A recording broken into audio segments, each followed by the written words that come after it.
Hey guys, welcome back. It's CloPlaysGames, and wait, actually, let's do.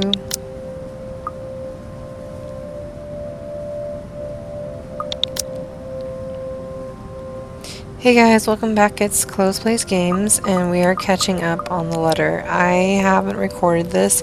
I recorded actually an episode with my friend because it's the first time in forever, but I haven't recorded this in over a year because I have been really depressed. I have been dealing with a lot of life stuff, and I've been going through a very hard time. But I'm doing better now, and I'm making more content again, and I'm playing games, and I'm working out more, and I'm enjoying my life, and I am in counseling, I'm taking care of my anxiety, and yeah. Gosh, the world is crazy these days. Anyway, let's get back to the game. I was talking with Zachary, the photographer for Luxury Living. I have no reason to tell lies. It's not like I am guilty of anything. But as Luke's expression turns, he makes me feel like I actually am to blame for something. He has a way of making me laid bare with just a look. That had really struck me when we first met years ago. That giant Negro? Bro, don't be racist. You were having a secret meeting behind my back and it was with him? I just got some kind of joke, whatever. What are you implying? Yo, she's not banging the black guy, okay? Calm down. She flirted with him, I think. You can either choose not to, or you can flirt. She flirted with him, and he turned her down, so calm down. I'm implying nothing. I'm just worried. You know better than to trust those media types, Buttercup. He must have been really friendly to occupy your time like that. But all he's looking for is his next big headline. He's a photographer for an interior design magazine.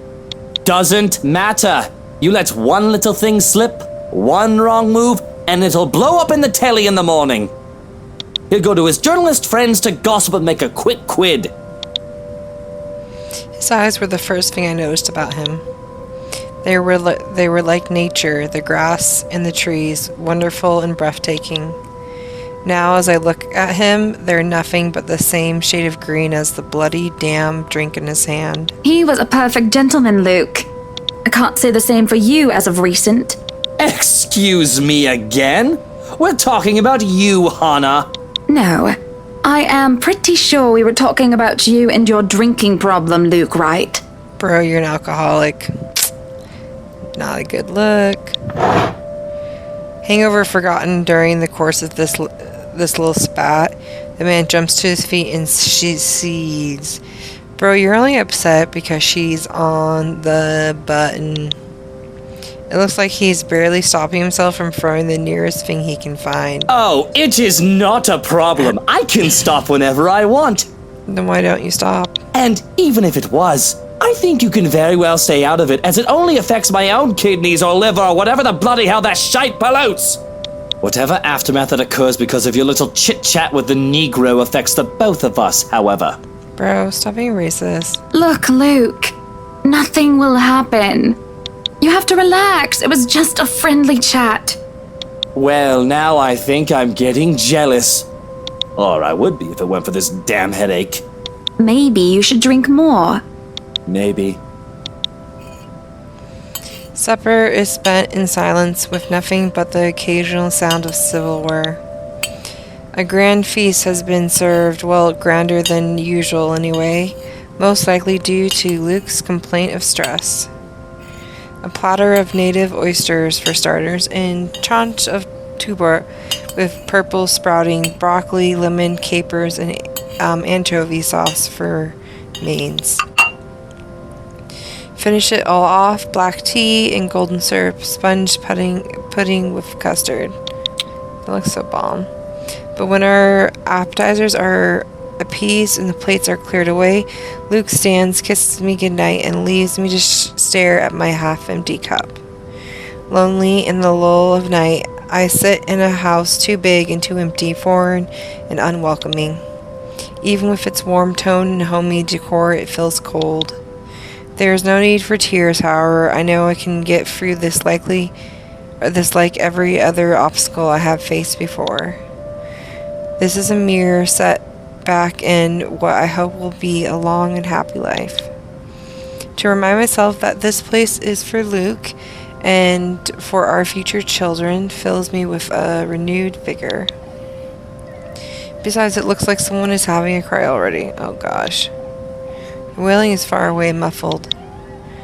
Yet at the same time, it shakes me to my very core as I hear it, as if the suffering is just standing right beside me. Hearing it sends a chill down my spine and makes my skin prickle with goosebumps. Who is that? Curiosity sinks in as I follow the sorrowful sound into the kitchen.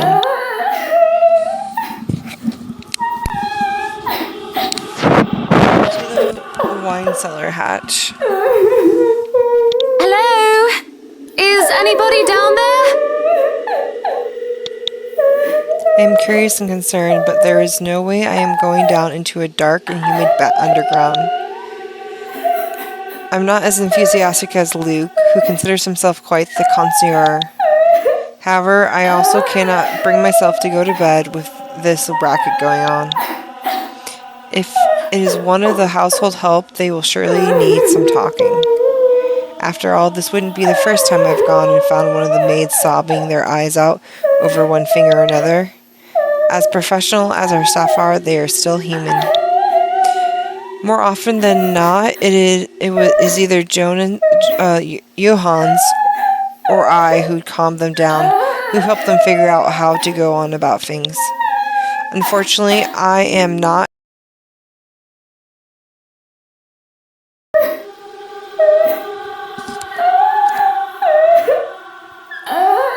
Okay guys, welcome back. It stopped in the middle, so that's what this bleep in between of the editing is. Unfortunately, I am not in high spirits right now, so I am not as wholly benevolent. I think that's how I say it.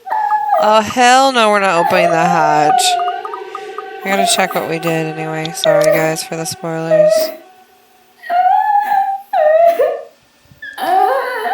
Okay, that's not what I thought we did. I knocked 3 times. Waiting for any sort of reply yields me no results, and I've already touched the floor hatch far too many times than what I like.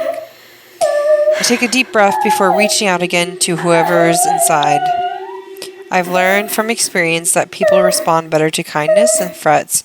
Shouting angrily would not help in coaxing them out. You, in the cellar! Do come out! We don't want Luke waking up and finding you in there, do we? That man would go ballistic thinking someone was trying to steal his precious wine. Still nothing. You can have a good cry. Just not in there, yes? Why don't you come out here and we can have a cuppa and you can tell me all about whatever it is you're bawling about? With how long I am standing here, however, I am starting to think myself as a fool. I do not want to acknowledge the other feeling I have, especially as the wailing took an eerie turn.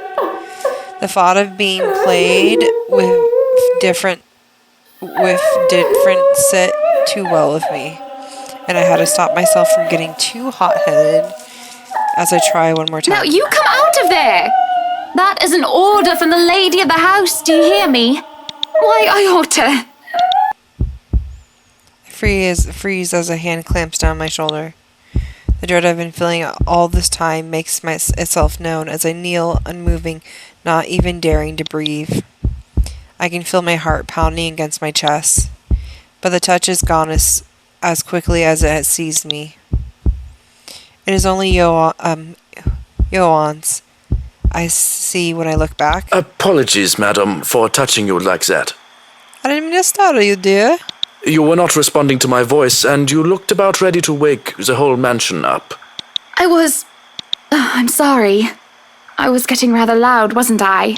But that crying woman in there, we must do something about her. He grows silent for a moment, just looks concerned. At least I'd like to interpret it as a concern, given how stoic our head butler usually is. Or rather, it must have been concern as he takes off a glove and presses the back of his hand at my forehead before his worrisome inquiry. I beg your pardon. What crying woman? Are you feeling well, madam? In the cellar. Can't you hear her? Madam, Hannah, no one is down there. What? The cellar is locked. Only Luke and I have duplicates of the keys. Nobody is down there.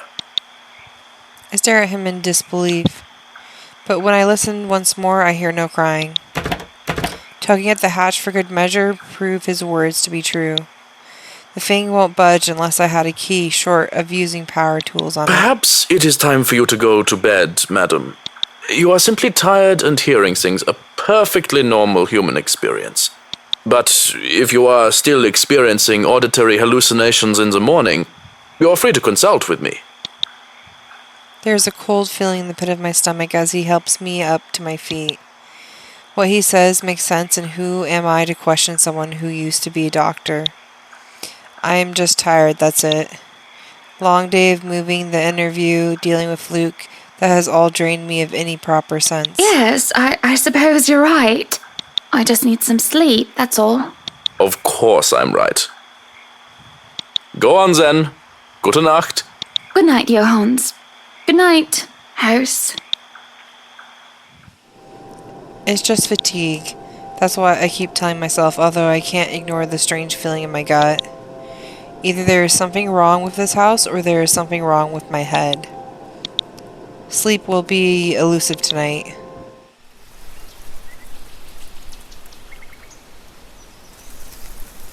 Luke is already gone by the time I rise. There isn't a single hide nor hair of him to be found, and trying to call him on his mobile is a bust, but it only goes straight to his voicemail. That's twice in a row he's gone on me.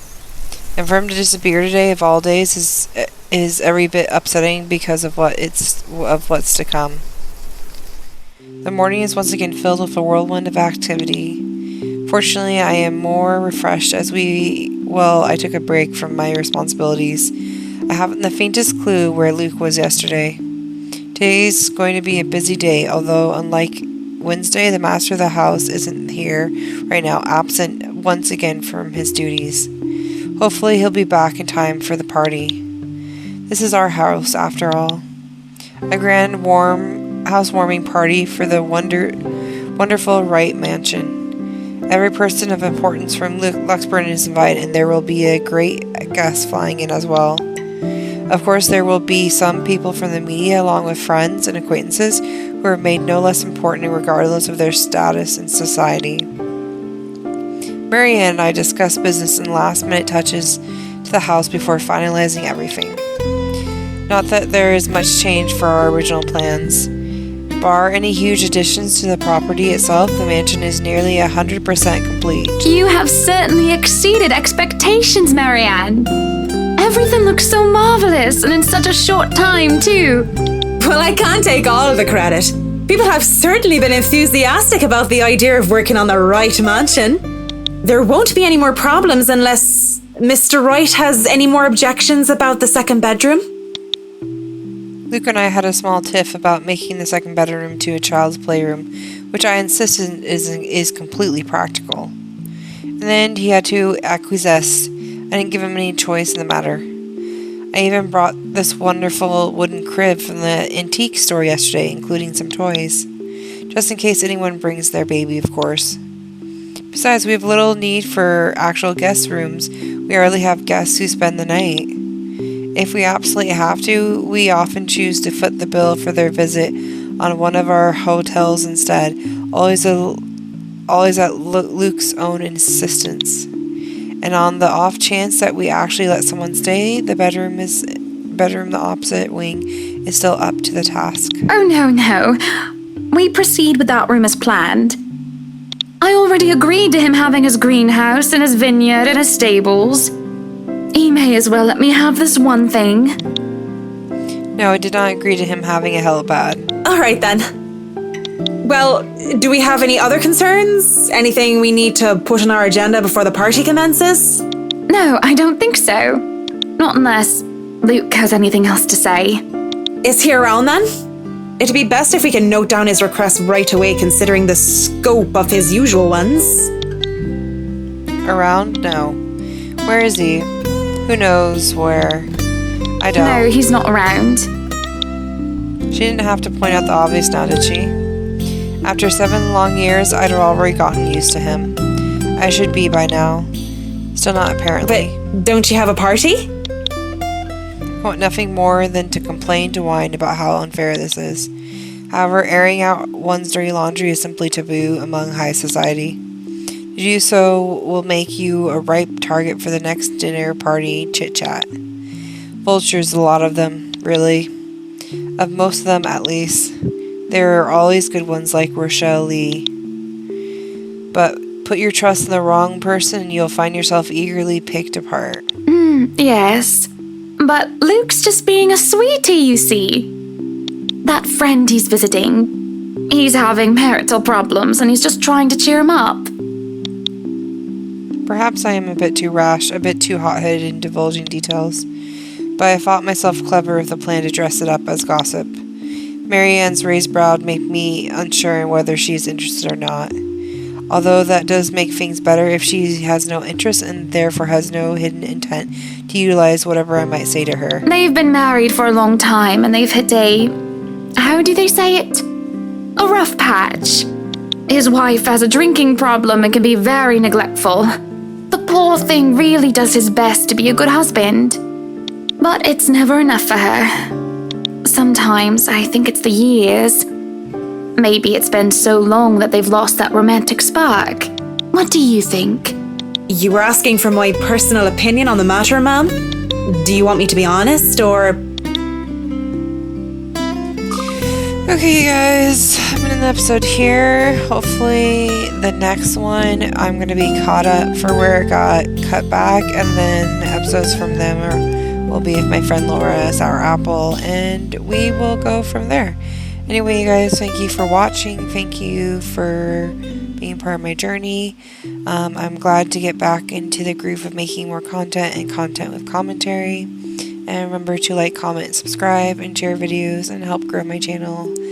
And have a good day, you guys. Please do something nice and kind to yourself and your family, your friends, and yeah. Alright, bye guys.